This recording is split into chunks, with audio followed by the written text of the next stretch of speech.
ஒரு காரியம், எல்லா நிலைகளில் கர்த்தர் உங்களை ஆசீர்வதிப்பார். நமக்கு நான் பிளெஸிங்க்கு நிறைய சேட்டை பல காரியங்கள் செஞ்சிருந்தாலும் எனக்கு இப்போ 52 வயதாகுது. I am 52 years old. ஆனால் இன்னைக்கும் சொல்லுவேன், அதாவது உன் வாழ்நாள் நீடித்திருப்பதற்கு உன் தகப்பனையும் தாயும் என்ன பண்ணு. இன்னைக்கு கூட எங்க மம்மியை மம்மி டேடின்னு தான் கூப்பிட்டு பழகும். இப்படின்னு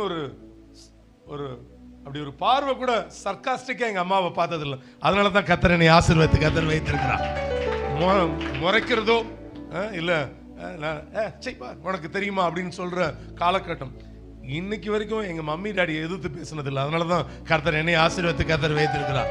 உன் வாழ்நாள் நீடித்திருப்பதற்கு whatever else உங்க வாழ்க்கையில அதை நீங்க செய்வீங்கன்னா, எவ்வளவோ பாடுகள் எவ்வளவோ உபத்திரவங்களின் மத்தியில உங்களை இதுவரைக்கும் அவங்களால ஆன மட்டும் என்ன பண்ணிட்டு இருக்கிறாங்க, அதற்கு நீங்க